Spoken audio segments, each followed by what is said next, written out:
Hey, this is Anne with another update on the episodes that we need your questions for. We've gotten some really interesting ones in about why men are less likely to believe in climate change, with some of your own stories included, but we need more. Keep those coming. We're also working on a deep dive about Gwyneth Paltrow with the author of her new biography, and we're still taking your questions on birding culture. That one's going to be so cute and good, hoarding, and food trends of all kinds. As always, you can submit those and questions you have for Ask Ann Anything at culturestudypod.substack.com. Okay, thanks, and enjoy today's show.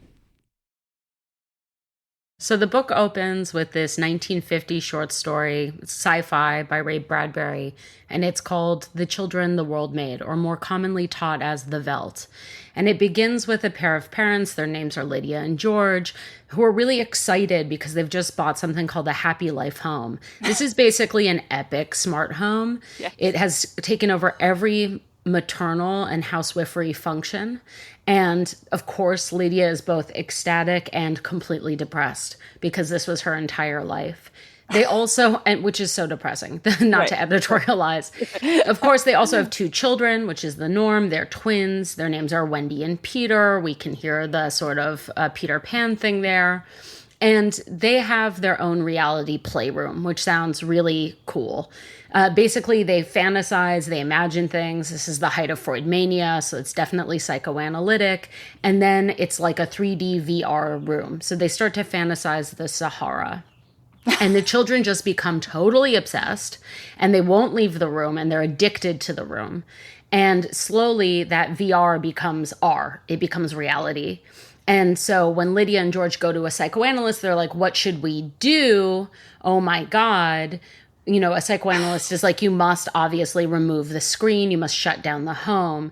The children catch wind of this, trap their parents in the room, and of course are murdered by a pride of lions. And what's left somewhat open is like, is this just their fantasy or does it really happen? It seems like it really happened.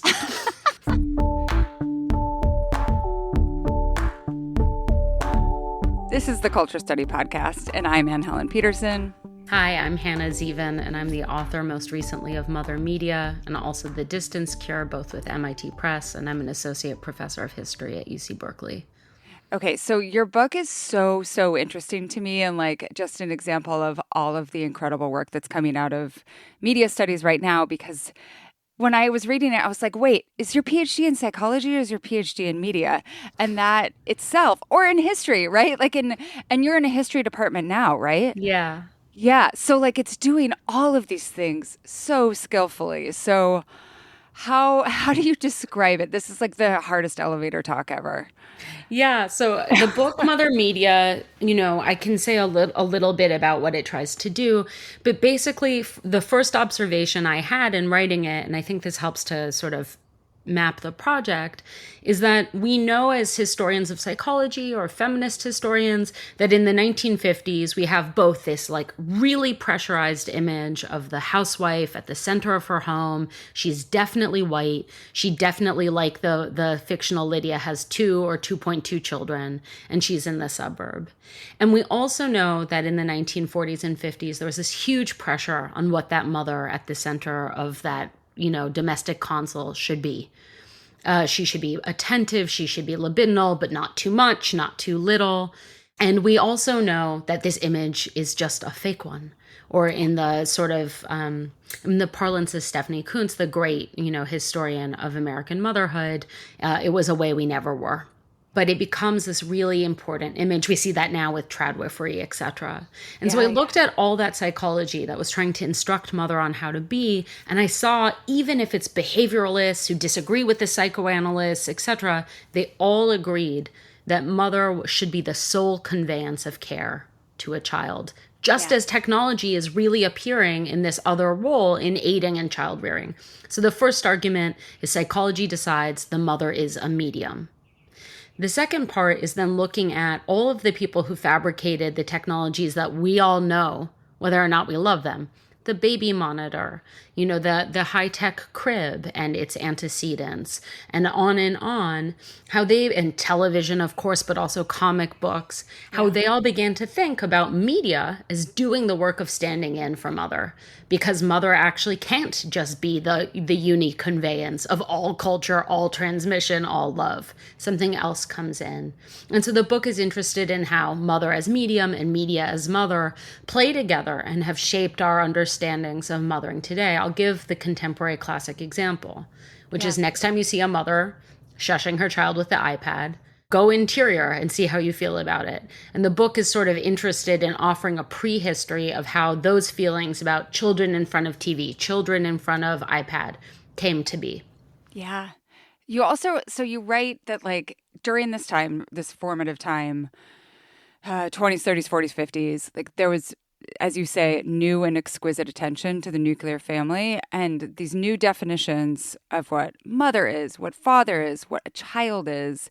And these definitions, which are not fixed, like I think sometimes it's easy because they've been so naturalized for us to think like, this is how we always thought of these roles, but that these definitions haunt us today. So can you talk a little bit more about that just as we start our conversation? Totally. I mean, I've had this exquisite luck myself to teach the greatest group of graduate students ever, history of the family, my first amazing. semester at UC Berkeley. And the first thing we did was read this, and I promised them, I was like, this will be the most boring week of the syllabus, and I'm so sorry, but we have to do it, which is we read, these really intense debates from the 80s, 90s about what American family life was. Yeah. And it was really recent that we were like, we didn't always live in nuclear families. And part of what that does, that fixed image, is it excludes or extrudes people who have had all kinds of different family life. And not just like in a new modern way, historically. Yeah. So the first thing the book wants to do is be like, basically everything we think about immutable family life is wrong. Yeah. and like, let's look at how that prescription came to be. So there's a lot of free indirecting in the book. Like, here's what all of these people were pressurizing or putting on women, whether they're upper class women, lower class women, women of color, white women, because there are all these different signatures for each of those groups. And the pressures are unevenly felt, but they're not unevenly articulated, meaning everyone's a problem.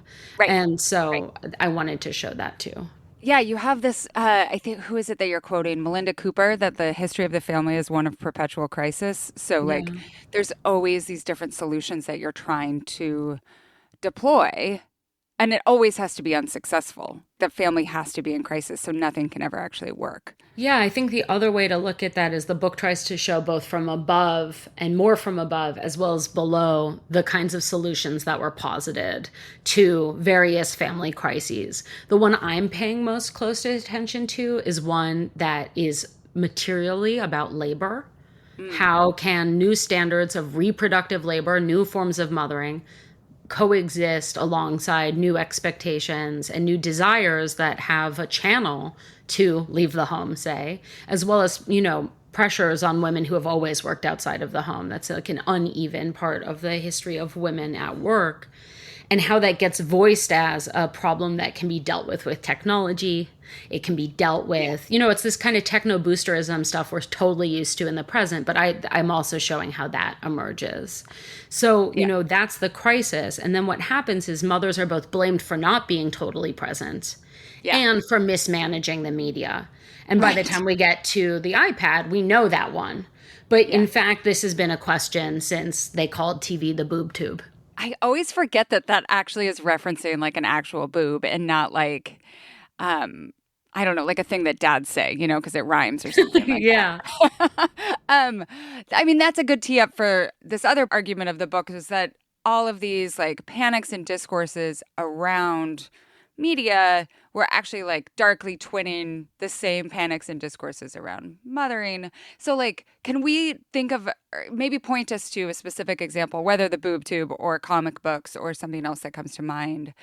We're gonna do so much historicization in this episode, but that starts us off with an example of that. Sure. I mean, here's an example. So the book opens with the story of the Limburg baby kidnapping, which most readers should be. We've just heard from the introduction, we have Ray Bradbury. The first chapter is on the question of paid as well as unwaged caregiving beyond the mother, because that's the first place this panic over mother as the proper, only, exclusive, quote unquote, pure medium of care comes from. Yeah. So there's so much happening in terms of labor between the end of the 19th and the beginning of the 20th century, and then again in the interwar period, around shifts in who and why people are serving in the role of the waged caregiver of child who is not mother. So the nanny is the term I use, but of course there are all kinds of figures at that time. There's the nurse who lives in with the smaller children. There might be a governess who's with older children, lives in, lives out. I use the nanny as a kind of catch-all, though I'm careful about it. And there's this massive panic about what nanny is bringing into the home. Mm-hmm. And of course, this is a panic of class and race. Right. And so all of a sudden, the Limburg baby kidnapping happens, which of course is this like horrific thing to say, that it is the most famous kidnapping in the United States, even though we have endless kidnapping happening all the time all around us now. And in fact, the history of the US is predicated on all forms of kidnapping. But the Limburg baby, in this classic, crime paradigm, is a white baby whose father is a very famous fascist, very, very wealthy, pilot. And it's the height of, it's the Great Depression. And so there are very few very wealthy families who are living on these kinds of estates. But the Limburg family is one. They have a full team of domestic servants, so-called, people who are doing that reproductive work for the wage in the home. And the baby gets kidnapped. And the first set of people who are blamed are his nanny, who is the person who discovers him missing and says to the mother, and they've stolen our baby. Wow. And the point I make in the book is that the minute the baby was gone, there was no our. Like, there was no solidarity between mother figures. They interrogated both her and also a woman who was working as a maid. The maid died by suicide, from the extent of the questioning, and the nanny repatriated back to Scotland. Of course, neither of them did it. And immediately the move amongst a kind of very wealthy community is to make a medium that will convey what a nanny would do. It's to remediate the nanny. Now we can do it ourselves.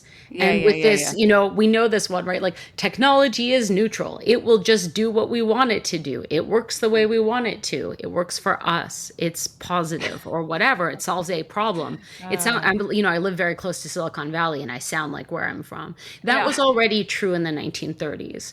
And so thus the baby monitor came to be, and it came to be in its first usage on a yacht at the height of the Great Depression, so that a baby could sleep down one end and a mother could sort of attend to her other role as the housewife, helping her husband play cards and host down the other end. Right. And without having to have a nanny. Exactly. Yeah. And that's where our baby monitor comes from. It's a sealing of the nuclear family.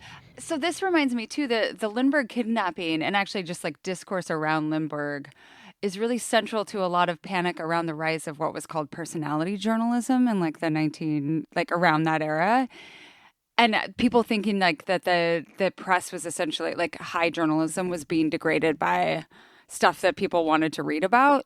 And so it just like it highlights to me like, oh yes, this is a story that's a panic about mothering, but then like in all of these echoing ways, it's also about what is happening with media at the same time. Absolutely. Okay, let's take a quick break and then we'll get into our listener questions.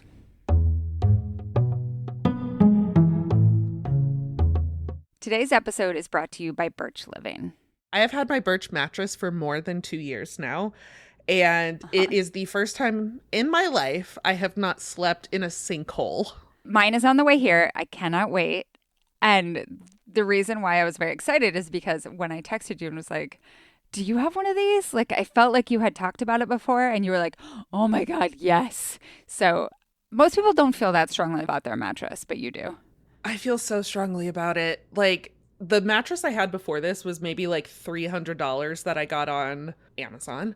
And it was super comfortable for maybe like 6 months. And then sinkhole on my side, sinkhole on Bobby's side, and then there was just like a hill in the middle you had to like roll up if you wanted to adjust yourself at all. Like my hips hurt. I had to go to physical therapy for my back twice. And note, I have not gone back to physical therapy since I got my Birch mattress. Wow. No, so I remember when you had to go to physical therapy when we were doing our other podcast. And it's true. You haven't had to do that. I have not been back. Yeah, in 2.5 years. It's super comfortable. It's super supportive. Bobby and I are both like bigger people, and it's really held its shape well. The other thing I noticed, I sleep with a smartwatch, and I pay for a sleep tracking app, and my sleep score immediately went up and stayed up after I got my Birch mattress. Wow, like you can look back. Like I have the data. Yeah. Like it went from like yellow every night to green every night. Melody is Birch Living's official spokesperson. Seriously. The other thing about Birch is that they offer a 100-night risk-free trial to see how your body adjusts. And they are shipped directly from their facility to your door for free. The mattress comes rolled up in a box and is super easy to set up. This is really important for people like me who stress out about how they are going to freaking get a king mattress anywhere in their house. They also have a 25-year warranty, which is unheard of. We want all of our listeners to enjoy the same, what did it go up from? Yellow to green sleep? Same sort of sleep as Melody with a new mattress from Birch. So go to birchliving.com/culture for 27% off site-wide. This deal is just for Culture Study listeners. That's birchliving.com/culture and get 27% off site-wide. birchliving.com/culture.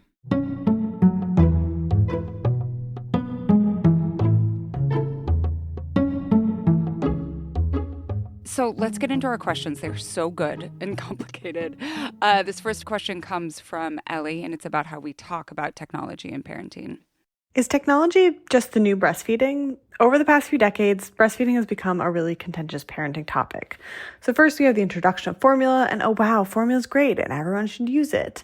Then came the backlash, well, breast is best, everyone should breastfeed. Suck yourself dry, triple feed 6 times a day, just sacrifice yourself at the altar of your child.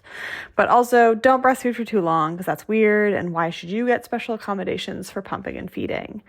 Then out comes research showing that really breastfeeding only has minimal benefits over formula. And then that gets backlash. Well, how dare you not support women doing this magical thing? Now, maybe there's somewhat of an uneasy truce now. A lot of people breastfeed, some do formula, some families do both. But somehow we all still feel bad and judge for whatever that decision was.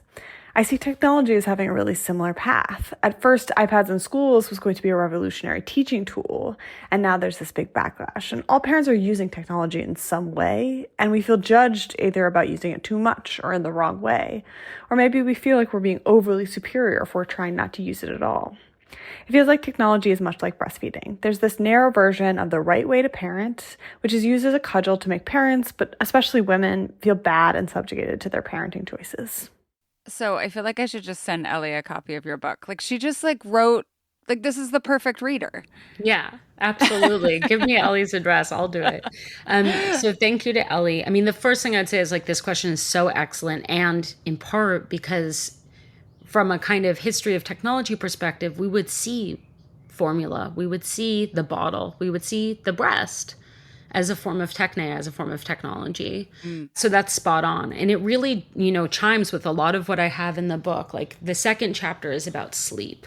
And with feeding too, it's the same. I argue that that's a fashion system. We have sleep with your baby, don't sleep with your baby. And of course, like what is being covered over and naturalized is that when we had a kind of scientific mothering that was pro formula and pro kind of standardization, there was a lot of, not just social, but like medical, political power really attached to that idea. And then same when we have the backlash around breastfeeding, right? We have the same in sleeping, right? Put your baby on its stomach, says Dr. Spock. Anyone who was raised post 1990 knows about the Back to Sleep campaign, right? Where babies are put on their backs. Like you would never, ever now put your baby on the stomach. Right. And of course, Spock, but some, historians of public health have argued that Spock really contributed to a rise of SIDS as the most read parenting expert in the history of the world. So I think we have that kind of, tension. I think you're right to bring it to screens, right? There is this tension between techno-optimism, techno-pessimism, and then just also the truth that when we can batch process children in this case, capitalism is going to want to do it, even if it isn't best. So there's this kind of boosterism around, yes, the internet, yes, the iPad, yes, whatever. Mm-hmm. At the same time, of course, like screen time is exceedingly useful. Mm-hmm. I have a 6-year-old. He's not in the book. I don't write about myself in the book. I'm not very interesting in a way, right? I'm just like a mom who works, and sometimes it goes well and sometimes it goes poorly, and I have no advice to give. But like, I definitely use the screen. And I've watched, right, like there's this kind of social attitude towards like my kid looking up iNaturalist, which is all he seems to want to do on the iPad, which is hysterical to me. I'm from Brooklyn. He's from California. I'm like, who are you? And like, me on my phone, and then seeing parents, be like, oh man, my child never is allowed. And we know which one is quote unquote better. I'm less good. Right. Well, it's just that language. And I think even when they like, I don't like, you have to come up with this sort of armor around your screen use, because like a justification in the way that you narrativize it, because you know that whatever you're doing is actually not that great, right? Yeah. Even though we that's admit false. that we're just trying the best we can, and this technology is available. The other thing is that we know a little bit about what screens are doing to all of us. The book is not like, oh, and therefore give your child 11 million hours of iPad.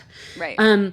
But it's also to say, like, in Ellie's question, it's articulated there, right there, which is, all parents, but especially mothers. Mm-hmm. And my book shows why mother. And it's not just because mothers are assumed to be the center of everything. The book also shows why that is, but also because at mid-century we opened this channel for slippage between moms and the media they deployed in the home. And the kind of pathologies, whether it's around autism, which we can talk about, whether it's about schizophrenia, all the kind of social panics. Right now, it's literacy. In the 50s, it was, communism. We can talk about those things too. Literacy versus communism. Why not have both? The last part of the question where she says that like all of this conflict also like all serves to make mothers feel bad, but also subjugated to their parenting choices. Absolutely. Like, can you talk a little bit about that? I mean, I hear that in two registers, right? Which is, one is to like be at the altar of one's parenting choices and commitments. Yes. And the other is, of course, subjugation more broadly in society through parenting, its limits. In the U.S. context, the book is only about the United States. In other books, I work more transnationally. We have such a kind of particular history here that the comparative book would have been twice as long. Yep. Mothers are variously, unevenly, really exposed to scrutiny at the level of social and political power. Thinking about Dorothy Roberts' work. And so that's also part of it. There is this double-sided, both like, I will die on the hill of Montessori because I have decided to die there, but also like the actual real pernicious overreach of the state. Yeah. And both are featured in the book variously. I'm really interested in this discourse around Jonathan Haidt's book, The Anxious Generation, which is everywhere. And it's so fitting that this dude is the mouthpiece of it. And all of the people I see wringing their hands about, like, I have read this book, I need to change the way that I'm parenting. It's all women. Yeah, absolutely. I mean, to quote my husband's favorite line, it's the oldest gendered story in the book. Mm-hmm. And it is a book. That's part of the advice industry. It's partially why I'm really anti-advice. That also has to do with other commitments. I didn't want to put myself in the book, as I said, for this reason. And there was interest 6 years ago or whatever. And like, well, then have it be advice. And it would end up just being like, do what you can that makes you feel okay while also privileging the safety of your child. Thanks. Uh-huh. And like with real exceptions where I'm like very strongly believe in things like vaccines, but which I have to say now in year 2025. Right. But like this marketing has always picked up on what is the panic, And we are worried about what screens are doing to kids. Yep. And like, it's not to say that we shouldn't be, but if we're not conscious of what we're also importing, which is the pathologization of mothering, the pathologization of a mother working, and the pathologization of children, then it's a problem for me. And that kind of also ableist language is all over the place, especially around the iPad and what it quote unquote does to a child. So this, I think, tees up our next question well. This is from Kate. I'm curious if the surveillance tools and technology we give parents actually provide more peace of mind for parents and give more independence to children, or are these tools actually exacerbating anxiety of both parents and children by implying that children must be under constant surveillance to be safe? And how much of these surveillance tools are actually just performative, meant to show other parents that you are watchful / not a careless parent, without actually offering real increased safety? And what price do you pay for not adhering to the pressure to monitor all the time? I'm mindful that which kids get to be, quote, free range, unquote, versus which kids would just be considered neglected is very contingent on socioeconomic factors. For some context, I'm a mom to a 2.5-year-old, a 6-month-old, and I interact with many parents of older kids at our local playground. I'm wary of having my children think being under constant surveillance is normal, but I also already have felt pressure about this. I notice that it starts young, with having a video baby monitor, as well as other cameras around the house, and then checking them all the time, even when the parent is supposed to be out and getting a break from childcare. I've had parents be vaguely horrified that my husband and I don't have a video baby monitor, and instead just use a radio. With older kids, like 9 and 10-year-olds, I have seen, quote, free-range kids still be required to wear a tracking watch by their parents. The kids often take it off once they get to the playground. Is one even free-range when they are required to be under surveillance? And would a watch that can easily be removed even provide more safety? So for me, this immediately brings us back to this like pathologization of the child, which is that like the child is inherently unsafe always. The surveillance stuff starts really young, and of course it also starts on multiple fronts. Mm-hmm. Like, if the parent is out supposed to be having a break, from Kate's question, right? Who is home with the child who's also being coevally, coincidentally, in big scare quotes, surveyed? It's whoever is with that child. And I think that's from where the impulse starts. And so you having the radio means that you actually have to place trust in whatever's happening in your home to leave your home. And there are a lot of parents, and that goes back to the kind of nanny panic that I talked about, which reemerges, by the way, in the 90s when we start having nanny cams, which are the same thing as a baby monitor. No joke. Same technology, redescribed. Mm-hmm. Yeah. And I think that's really important. That's kind of capturing that. So that's the first piece. The second piece is like, no, I don't think you can define children as free range if they're being surveilled. Although like it is different to walk yourself to the playground than to never be allowed to walk to the playground. Yeah. Again, about this stuff, I think it's really hard. The technology exists now. It didn't exist when I was growing up. I'm turning 35 on Sunday. You know what I mean? Like, it didn't exist when my brothers, who are variously younger than me, were growing up. Now parents have this option, and you can understand. I'm always on the side of like, why are people doing this? Let's be really compassionate. And it's easy in this case. Parents are worried about their kids. And they've been fed a century of social panic about their kids ever since Viviana Zelizer describes this change. The child became priceless. Mm. And we have to worry about all kinds of things that parents didn't 30 years ago, in the sense that like our urban spaces have totally changed. You know, the suburbs are, you know, their own problem spatially. And as you say, with CPS overreach, you know, the question of who is merely free range and who is neglectful is an incredibly fraught one. I have one brother who works as a family defense lawyer in Brooklyn. And, you know, this is the site of his work. Again, to reference Dorothy Roberts. At the same time, I have friends too who parent older kids, and you know, the kid goes to college and they turn the tracker off, and it's really hard because they're used to having this constant feedback loop of my kid is safe. I'm a mom. Having my child means my heart exists in my hand outside my body. I don't have a rib cage, let alone skin, and I have to like deal with anything that comes to him as ruining my life. I get it. But I think that all of these factors just allow us to like make better decisions. Who is getting caught in the surveilling dragnet? What does that mean about our anxieties? Anxieties, you know, are not to say that the thing is happening. Precisely not. So let's really sit with them and figure it out. And also really talk to kids about the fact that they are being tracked and how kids feel about that. Like they should be part of that conversation, if not the author of it. Well, and I also think about how, like, when you're so thoroughly surveilled and you're so thoroughly, like, you can feel the eyes, you can feel, like, your parents' reference to you, like, I checked your grades today. Where is that assignment? Like, I saw you. Where were you, like, at this time when I checked your, like, where you were on Find My, like, all those things.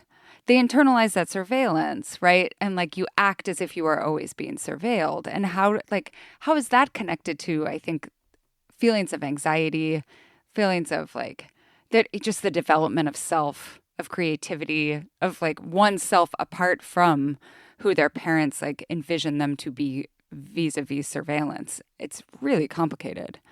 And it's really a psychoanalytic question too, right? Like, which is, how do you separate both the parent from the child and the child from the parent?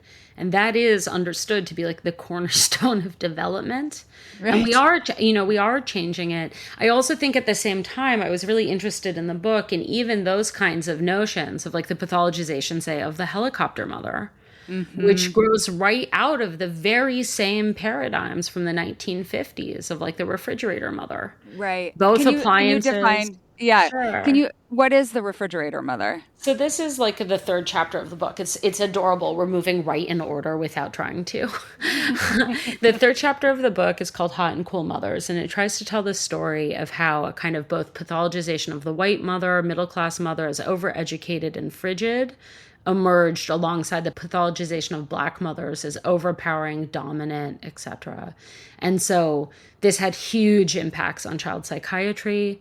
What could be wrong with the child was determined by what could be wrong with the mother. I tell the story of, Dorothy Groomer, for instance, who's a Black mother trying to get her child diagnosed with autism and being told she couldn't. And she says, quote unquote, I couldn't be a refrigerator mother, the irony of it all.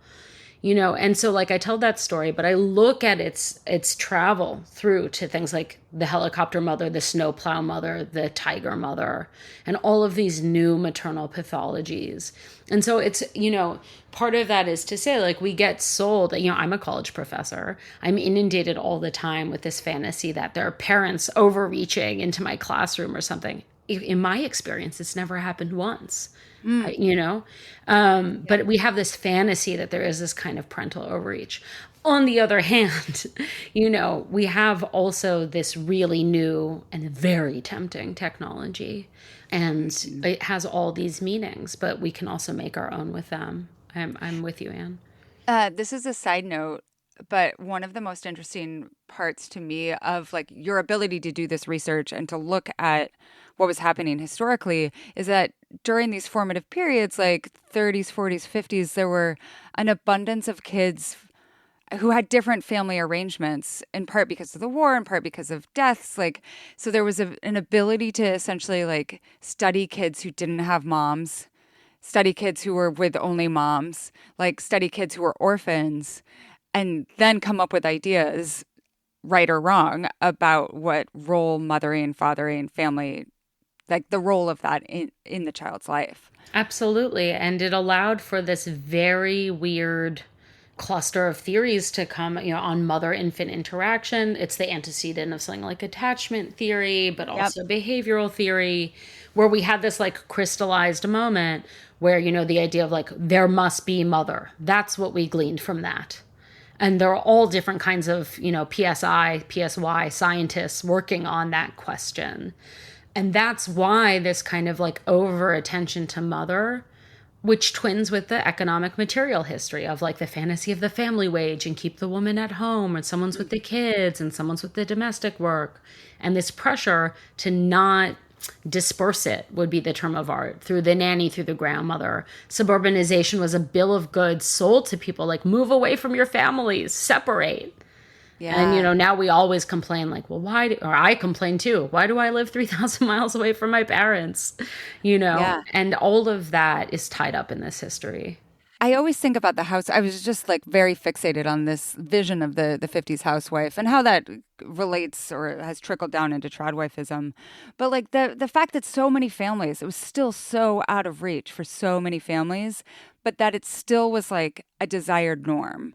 Like it was like, if I'm a working class family, I will be made respectable if my wife can stay at home. Absolutely.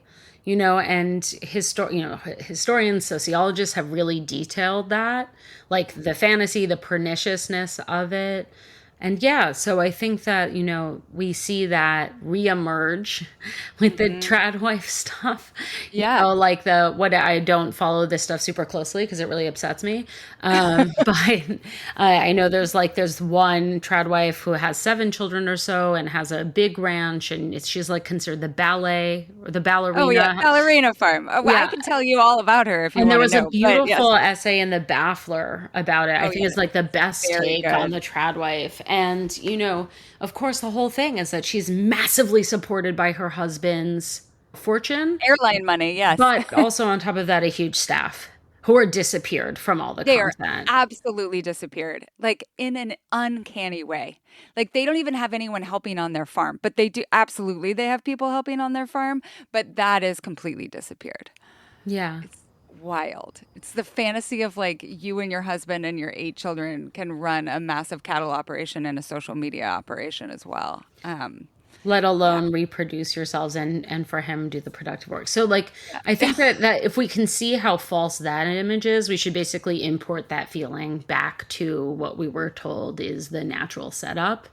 Or the dominant setup, which again, it wasn't. And the sort of really great, and as I told my students, not the most scintillating demography shows us. That work is essential, right? It's just not the most scintillating reading. But I find it actually to be the crux of the whole damn thing. Yeah. So this next question is very important to me as a former nanny. So I am very eager to talk about this. It comes from Natalie. I've just found out through a Facebook mothers group that I'm in that apparently it's a common thing to have surveillance cameras in daycares now. I don't know whether it's just because I'm Australian, it's not something I've encountered here, or because I've only experienced 3 different daycares for my kids that definitely didn't do this, but I was horrified when I found out that parents can access the cameras at any time of the day via an app and check in on what's going on at their child's daycare. Surely that's not only a violation of the kids' privacy, but also of the typically female staff. Having the technology to be able to keep an eye on our kids all day, every day is one thing, but should this be something that we do? Have we taken helicopter parenting too far? I appreciate that Natalie actually thinks of something like the kids' privacy or the childcare workers' privacy, because I think that's often wholly discounted in these conversations as like parental rights trump all of that. Yeah, I mean, I'm so with you. So that was also the impulse between making that chapter on waged care beyond the home, in the home part of it. I mean, we know about the antecedents here probably more likely than the earlier stuff because of the satanic panic and how much kind of weight it still carries. And Richard Beck's excellent book on it, and I also want to say that it's absolutely correct that the panic is not so much about what's happening with child, but who is taking care of that child. So we have the nanny cam in the home, which then trickles down to the sort of daycare worker cam at daycare. It's always cutified, and I do get it. Like one of Mally's preschools did have a photo at the end of the week of the kids doing cute stuff, and I love that. Put that into my veins. But a photo is so different. And they were curated. And also, by the way, we had to log on and say we would never disseminate them because there were other children in it. But Mally didn't consent to have his photo taken, was my point. And so I think about someone like Madeline Lane McKinney, who's working on, child liberation and children's rights as being really essential to that kind of conversation. But then also, I've had many, many, many emails from a nanny union, from, people who had worked as, veterans of that work in daycares, etc., being like, oh my God, this part about the book, because it's been weirdly the most circulated part is the work on the nanny cam. And I get that because I think it it's such a clear example, but it also really impacts so many people. And they say the same, right? Which is that it's a massive violation that now has become the condition of work. Yeah. I've only been filmed in an archive once, while I did my work. And it was a horrible feeling. Horrible. Yeah. and I wasn't trying to do anything, right? Even the feeling changes the nature of the labor. And it's very different if you're interacting with paper than with a child, obviously, where you know the stakes and you know the pressure and you know how the film will be read. And so I detail that whole history, right? Like of shaken baby syndrome becoming this massive panic because of the nanny camera rather than the other way around. I wrote an essay for the Baffler, interestingly enough, about Amazing. being a liberal arts nanny, essentially. Like the privileges that were allotted to me because I was a liberal arts graduate who was like just doing it for a little bit before I went to grad school. That I was given much more freedom with the children, more trust. And part of it, I think it also assuaged some of their feelings about leaving the home. They were like, well, if they're with this smart lady, then it's okay, which is messed up. But I also resented fiercely anytime that they decided that they were going to stay home and work from home because it felt like I couldn't do my job with any sort of autonomy. And so many worker surveys about happiness on the job really come down to your ability to have autonomy to do the job the way that feels right. And that doesn't mean that you parent that kid the way that you would parent your own kid necessarily. You're still operating within the confines of what you and the parents have talked about in terms of practices, but it does mean I don't have to feel weird when I go to the bathroom or go get food or there's so many different ways that you change and self-surveil when you feel like someone is watching you even out of the corner of your eye.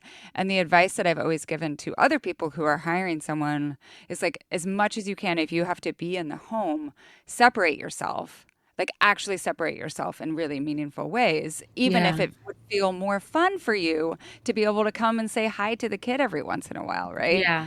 And that oftentimes that separation, whether it's in the home or actually leaving the home, that is the difference between making that caregiving job a good job or a horrible job. Absolutely. I just think about how mad some of these parents would get if they happened to check in and their kid was crying and someone didn't immediately go and pick up that 1-year-old. It's surveillance without context. What if there were 4 other babies that also decided to start crying right in that moment, right? Yeah.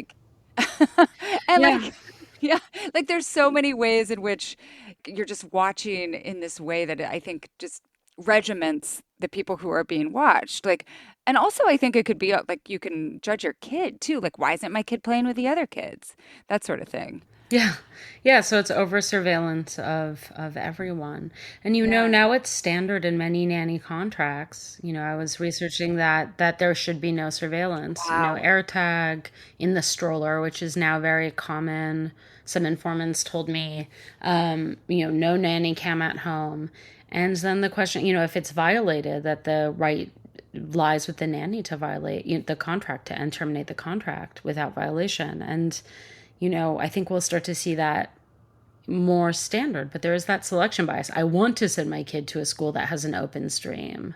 I want to be able, I want to add one more part of this, which is that one of the things that's happening there is anxiety that punishes the people in the other scene, the caregiver and the child. But on the other hand, there is something else to be said too, which is that this mother who's trying to surveil also feels it's her job to be both mother and worker at once at some level. And we know that's a double bind, right? You actually can't watch a stream and do your job at the same time per se. And so I also think that's again one of these symptoms of the kind of mother media thing, which is she's supposed to be everywhere at once. Or we have a sociologist who coined the term always on mothering. Well, what if 8 hours of the day you're at your job and 2 hours of the day you're in the car going to and from it? For those 10 hours, that always onness is, like Arlie Hochschild says, a second shift. But she couldn't imagine those 2 shifts happening at the same time. Technology has made that possible. Right. And so you're worse at your job and you're worse at parenting. Yeah, or and you feel worse at your job and feel worse at your parenting. Well, also you just have been given too much by society to do, and also it harms the people who are also at their job watching your kid and possibly your kid. But again, trying to think about what motivates it is also important to me, because it's a kind of obvious pain and fear for that other parent who's also doing something possibly harmful. Yeah.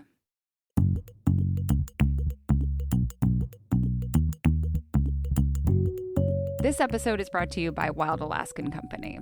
This is fish season in the Pacific Northwest. And some of it I get wild caught at the market, and some of it I get from my freezer from Wild Alaskan. And it tastes really good. What did you make? I made halibut. And really simple, like just kind of like a lemon marinade, salt and pepper. It's all the halibut needs because halibut is so like, I don't know, robust and lovely tasting with just like an easy marinade. And then had it with some grilled asparagus. Put it on the grill. It was perfect. It was wonderful. Yum. You grilled the halibut too? Yeah. Yum. Yeah. Oh, that sounds so good. I mean, I didn't grill it. Charlie is the grill master. We don't do a lot of gender roles in our house, but we do. He is the grill master. Wild Alaskan Company is the best way to get wild-caught, perfectly portioned, nutrient-dense seafood delivered directly to your door. When you get this box of Wild Alaskan seafood, it comes like there's dry ice, and then there's these really cool insulated things that at first I was like, oh, this is so wasteful. And then I was like, oh, it's all recyclable. It's amazing. There's coho salmon, there's halibut like what I had, there's cod that you can use for soups and other things that you would use cod for. It's all 100% wild caught and never farmed. That means there are no antibiotics, GMOs, or additives, just clean, real fish that support healthy oceans and fishing communities. It's nutrient rich and full of flavor. It's frozen off the boat to lock in taste, texture, and nutrients like omega-3s. And it's sustainably sourced. That means it's wild caught from Alaska, and every order supports sustainable harvesting practices. Your membership delivers flexible shipments, expert tips, and truly feel-good seafood. Right now, you can try it risk-free with a 100% money-back guarantee. And if you're not completely satisfied with your first box, Wild Alaskan Company will give you a full refund. No questions asked, no risk, just high-quality seafood. Not all fish are the same. Get seafood you can trust. Go to wildalaskan.com/culture for $35 off your first box of premium wild-caught seafood. That's wildalaskan.com/culture for $35 off your first order. Thanks to Wild Alaskan Company for sponsoring this episode.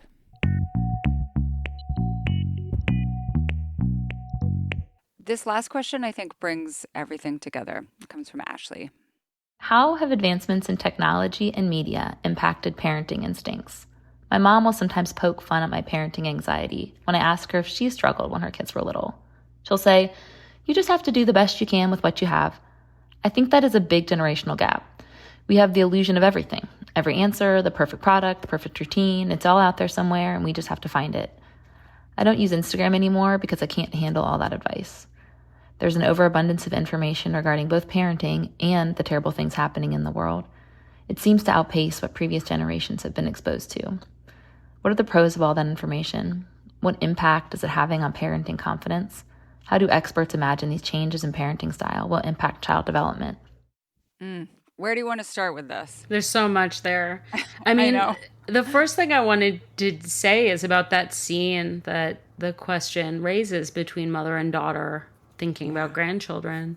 And one thing we see there is that, like, I'm gonna guess that your mother, whether or not literally or it was in the water, is a Spock person. That's what I was just gonna say. And so that kind of trust, Spock starts, and I tarry with this. I'm not so sold on it, but Spock supposedly starts a parenting revolution when he says, page 1 of his best-selling book, "Trust yourself, you know more than you think." And tonally, it's a revolution. The question is, why do you need about 500 pages after you say, "Trust yourself, you know more than you think"? And that's a kind of continuation of a form of scientific mothering that's been rebranded.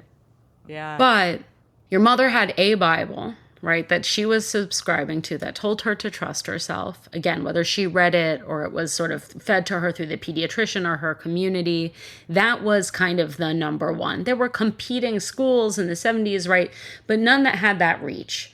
So if you became an attachment parent early, something had sent you down that mode. Yeah. Now we have both, like, what I call in the book neo-scientific mothering, which is like, I need my child on a nap schedule and the child has to be fed at these hours. And also I'm using, say, something like Wonder Weeks to track development. And I'm using, that's neo-scientific mothering. What fills each of those regimens is now no longer given to you by the state. It's left to the individual parent consumer to figure out which thing is the quote unquote truth or the best. That's really difficult. On the other hand, with libidinal, like neo-libidinal mothering or the kind of neo-attachment parenting stuff, we also see this is the most natural. This is the, you go with the flow, so you can't predict anything. So either your life is taken over by a schedule or your life is taken over by no schedule, right? We can see that these things like end up being these very intense ideals that, it goes back to that earlier question that women are subjugated by and subjugate themselves to for obvious social, political, economic reasons. So then when we get to like the question of like, does the media environment harm or help? We know it hurts. We know it hurts at the level of health, like literally like, what should I do about a vaccine schedule? Like, we have people in power who are like, no vaccines, thank you. I mean, right? Yeah. Like, so all of the received wisdom has gone out the window, for one example. On the other hand, we have, that incredible fantasy you describe in the question of if I just get the right thing. Like anyone who's had a baby, I have a friend who has like a 6-week-old right now. And she was saying like, we just need to get the baby to sleep off a body. And I was immediately brought back to like early Mally time when like Mally wouldn't sleep anywhere but a body. And my husband and I called them cups. Like we started borrowing these little containers for babies from friends who were like, I swear this is the thing that got the kid to sleep. I swear it was this. We finally found one, through our community where Mally would sleep. And we were like, oh my God, we found the right thing. The thing is, no algorithm was going to tell us that. No. But every single parent had like so many unused versions of whatever because everyone had been like tragically trying to find the thing that worked with their baby. So I think that if you broaden that out as like a kind of metonym, it's like none of these algorithms, no matter how intensely pegged they are to our other activities, can tell you what's happening in the maternal, say, or the parent-child dyad in infancy, the least predictable thing I've ever encountered. And so from there, right, it always is going to feel like a failure. I was told this was going to work for me. Right. The problem must be with either me or my baby. And I think that's where a lot of that really insidious sort of emotion and reaction comes from, because it's, if it's the thing that's supposed to be the gold standard, why doesn't it work for me? And then you have that older generation that's kind of hovering over you saying like, why are you freaking out so much? Right. Like that makes it all worse. Absolutely. Like, absolutely. Like, it wasn't hard when I was young. This worked for us, or like we just trusted ourselves. And that's a rewriting in some ways of their own experience. But it also, I think, like exacerbates the other discourses that are happening to have your own mother or your mother-in-law or whomever in your life that's that older generation, including like the grandmas who stop you in the store. Like this happened to me all the time when I was a nanny, to like just say shit. The idea too that like you are a vector for everyone else's, a medium, as you would say, for everyone else's like feelings about parenting just because you have a child with you is wild. Yeah. And I mean, to that point, I think that, I make this joke in the book when I'm talking about television and surveillance, and actually that twinned history, that like, we do harness what I jokingly call the oldest technology, which is peer-to-peer shame. Yes. And that's like really true. Yes. But also, right, the stakes are made out to have been since the 40s so high. Yeah. Right. Like that each of these interactions it's so intense for the person offering the advice. It's so intense for the person receiving the advice. And in part, like, I think our new media landscape inflames that because it is so hyper fragmented. Whereas again, yes, whether it's the grandmother in the store or the question asker's mother, it was 9 out of 10 times Spock. Yeah. Where do you place like the Emily Oster style of like data-based parenting? Where does that go on this? Well, I think that's a kind of that I would say that inaugurated the return to a kind of scientific or neo-scientific mothering in the kind of mainstream.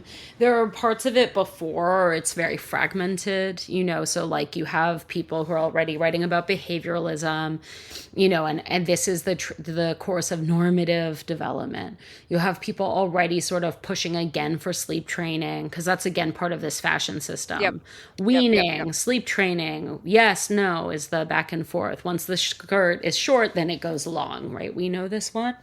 But that's Roland Barthes' term for it, and I think it's really helpful. And so I think Auster is like really part of that. And then I think, is pushing for this evidence-based, and also it has this kind of have a drink, don't have a drink, eat the cheese, don't eat the cheese. And so it isn't hyper prescriptive in a way. And it's saying basically the entire industry of advice is bunk. That's also a move that's been done for about 60 years, right? Buy my book because the rest of the books are stupid, because they sort of inflame these fears. And so I think Auster got held up for middle class, upper middle class, especially white parents, as a kind of hero. And then I think that reception history is now changed by the stuff around school closure and COVID-19. But if we look at her emergence with the first book especially, it was like kind of much less than on the Spock level, but a kind of micro revolt. But I think in the scientific mothering direction, even as it's like, do what you want, it's through that evidence base. So in some ways, we might say it's like the marriage of scientific mothering and libidinal mothering. So earlier in the conversation, you teased two things that I feel like if we don't talk about them, people in the comments are going to say, I want to hear about this. Okay. So I'm wondering if we can retouch, if we can go back just quickly and talk a little bit about them. And we can take this into whatever direction feels interesting to you. But one thing that you mentioned was how vaccines figure into all of this, right? And I know we said a little bit about this with like the idea of like how this fits into this regimen of scientific parenting or rejection of scientific parenting, but also how like fears about autism and where autism comes from in terms of parenting, how that figures into this as well. So I'm wondering if we can connect those dots a little. Totally. And in a way, they're the same thing.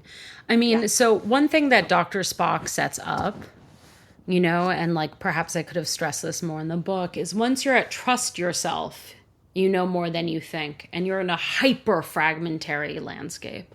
Yeah. Doing what's right for oneself automatically takes you out of collectively minded thought. Vaccines require collectively minded thought to work. Right. It actually doesn't matter whether or not your kid, my kid, is vaccinated if 90% of the class isn't. We need to reach a threshold, and the percentage number is different for each disease being inoculated against each virus. But we saw that with like, COVID-19 vaccines, but it's also true of measles. It's true of polio. So we are seeing, right, this return to measles outbreaks, et cetera. So at the end of the book, I knew I didn't really want to tarry too much with COVID-19 parenting. The book is, historical, that touches into the present to give readers a sense of how this is playing out in their contemporary lives. But the emphasis is on providing the backstory to better assess the kinds of ideologies that attach to parenting advice, particularly about media. So the example I chose is from a Waldorf school that, is really invested in no vaccines and these other forms of self-care. And I try and detail the history of Waldorf, which is a very particular emergence in a kind of proto-fascist pre-Nazification moment that really takes on a kind of individualized health, almost like a Christian double predestination sort of thing, where you're either going to be healthy or you're not. Like it has all of these components of like eventually kind of occult Nazi magic stuff. And it comes to the US and it does really well. It does really well with a broad set of parents who would identify as interested in all kinds of self-improvement. So often through the hippie legacy, the Esalen legacy, the Est legacy, who would maybe code in another moment as progressive or left, but begin to really drift far right on questions of individuality versus collective-minded thought. So that's like one piece of the story. The other is like, so autism, ? Right? Like, so one of the things that's really important in the book is to give a disability studies account of this kind of double punishment of moms and children, but focusing on the children. And one thing that I sort of just try and walk people through is that once we identify autism is only coming from mothers who are, again, middle class, white, and educated, and they are frigid, they are cold. The refrigerator mother thing comes from Bruno Bettelheim's misremembering of the sort of American, he was from Vienna, but like the American idea of autism, Leo Kanner. And for a deep dive on this, I did a podcast called This Guy Sucks about Leo Kanner. But basically, in brief, and it's a great podcast, people should check it out too, but like to cross-refer. But of course, like Leo Kanner calls it the icebox baby. It starts with the baby who won't defrost. And then when we get to screens, right, there's this panic that screens are causing autism, and parallel to one about vaccines causing autism. And they're all in the same line and language. They're often sharing almost verbatim the same language as the mother causing autism. Wow. And so it's looking at that slippage of cause and effect that are all about a kind of purity, like giving the right message to children, whether it's the mRNA message, whether it's the screen message, or it's the maternal medium message. And that's where the book kind of ends and tries to bring all of the threads together. That is to say that there is a panic about purity, about contagion that underlies whether it's the nanny or the television, the iPad, the vaccine, the mother herself. And that, in fact, that investment in purity, that absolute deep social panic about purity, right, is very in line with these kind of proto-fascistic ways of thinking. And we live in the aftermath of that story. Yeah. And the quote-unquote panic goes by different guise. But, of course, it's just at its core, it has the same ableism, repeated, refragmented, rearticulated over and over and over again. Yeah.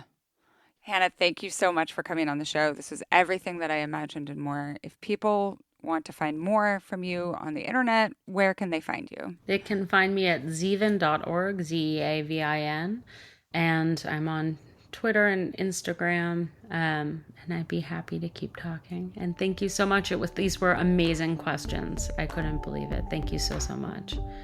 Yes, thank you to all of our listeners. You give us the best questions. Thanks for listening to the Culture Study Podcast. Be sure to subscribe wherever you get your podcasts because we have so many great episodes in the works, and I promise that you do not want to miss any of them. If you want to suggest a topic, ask a question about the culture that surrounds you, or submit a question for our subscriber-only advice time segment, go to our Google form at tinyurl.com/culturestudypod or check the show notes for a link. If you want to support the show and get bonus content, this week's is really good, head to culturestudypod.substack.com. I give Melody a huge pep talk on summer gardening. It's $5 a month or $50 a year, and you'll get ad-free episodes, the exclusive advice time segment, and weekly discussion threads for each episode. These have gotten really good lately, so highly recommend. The Culture Study Podcast is produced by me, Anne Helen Peterson, and Melody Rowell. Our music is by Poddington Bear. You can find me on Instagram at Anne Helen Peterson, Melody at Melodious47, and the show at Culture Study Pod.